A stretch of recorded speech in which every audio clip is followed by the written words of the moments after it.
the only running event final of the day. Listen, from the gun, this was strange because there was a number that I saw for Wesley Kiptoo's first split that let me know we were in for something very, very bizarre.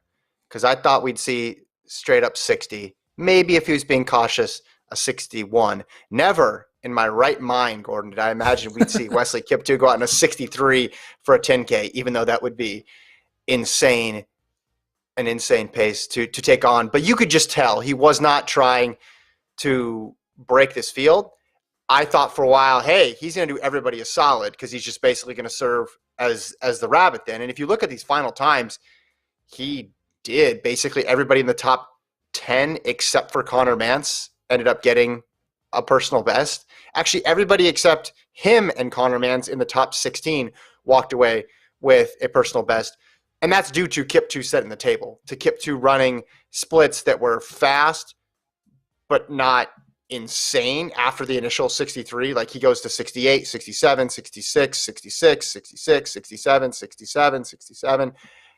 But it became clear with 6 laps to go that this race was not about Wesley Kiptoo. And that's where I was like, wait a minute.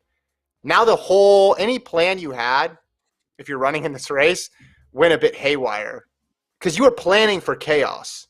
You were planning for 60. You were planning for a 4:15 opening mile. Like you weren't planning for conservative Kiptoo. And then when it happened, I'm sure deep down they were grateful, but strategically it probably threw them for a bit of a loop. How did you see it? Yeah, I mean, once I recognized that it wasn't going to be what we thought it would be, and even Edwin Kurgat not being in the mix, and I was like, okay, the Iowa State 1-2 dream is definitely not happening.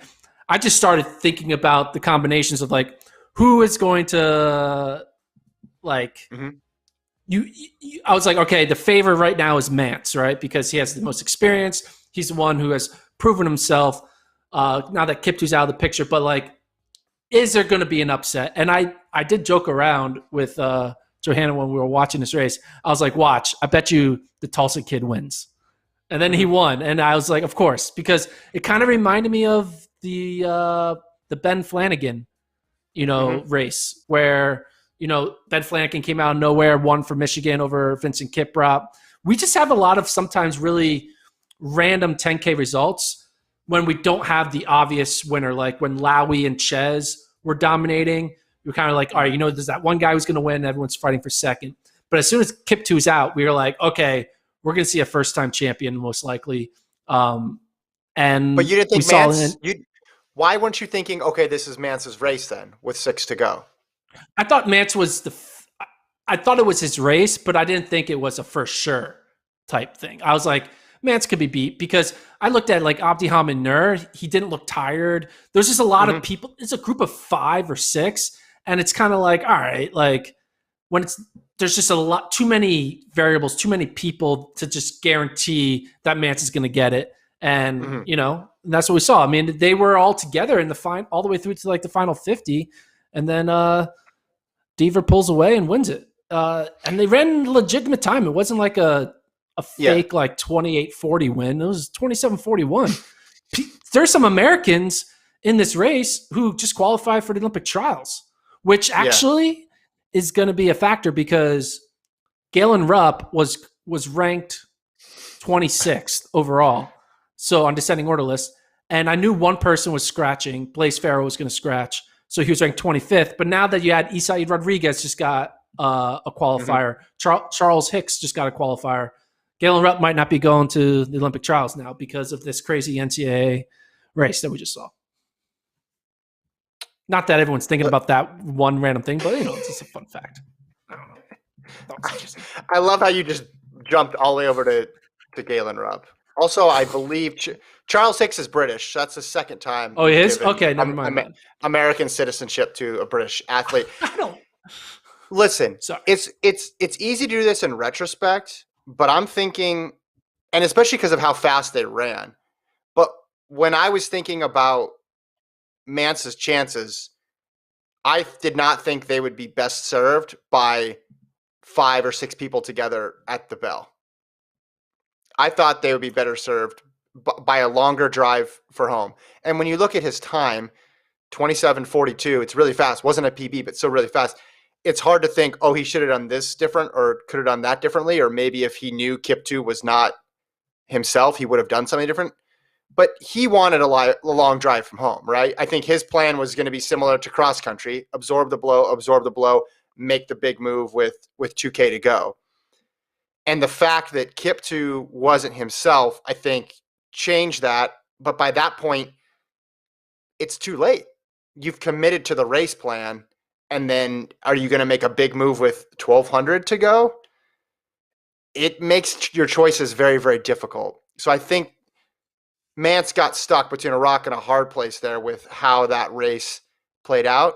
And I think most people would have made the similar decision as he did, because you're going against a guy in Kiptoo who's literally only done one thing. But listen, we know why Kiptoo went out that slow right now. He wasn't feeling good. Something is up with Kiptoo, right?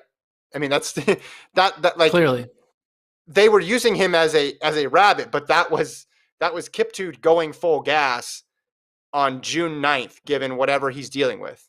That was not Kiptoo changing his strategy, I don't think. Do you know what would be a very like hilarious Kiptoo type thing to happen next? Is that Kiptoo goes into the 5K and runs like 13:05 and runs it. Yes. Like that would totally happen. I would not throw that out the window to see Kiptoo just run like sub 13:10 in the 5K, because he just has the weirdest type of racing strategy. The way he ran crazy during the prelims, he ran crazy during Big 12s. Obviously, we saw what we did in cross and indoor. But hey, we get to see him again next year, so I'm excited to see. Maybe he's learning or not learning. I don't know. Is he learning? Does he learn from this race? Does he? No. Well, no, I don't. My point is, okay, if you're A plus Kiptoo, right, then you're going out 61, right? You're going out way more aggressively. But for B minus or C plus, whatever version of Kiptoo this was, he still used the same strategy. It just was to a lesser degree because he clearly wasn't 100%. The better, like the smarter strategy, if his goal was just to, I want to finish 5th or 4th, like why do all that leading? Why go out and even go out in 63? Like make somebody else do it. He did the same strategy, but he wasn't at full fitness for a reason we don't know yet. And that's why he was going slower. I don't think it was a tactical decision. Hey, I'm going to throw a wrench in the plan and go a lot slower. I think he just needed to go slower because of whatever's going on with him. I'm just still surprised, man. That bell, who was there at the bell? It was crazy. Mance, Deaver, Nur. I'm looking else who was there. Brant was there trying to break the Hamer, not finish 8th curse. Yeah, Hamer was there, yeah. Masai. So it was 6 guys who hit the bell at 26:44. And then Wildshut was at 45. Hicks was at 46. Rodriguez was 46. So even those guys, you'd say, had a chance to do it. It was weird. It was not what I expected. I did not think that many people would be involved. I did not think the people that were involved were actually involved. That's why they run a race.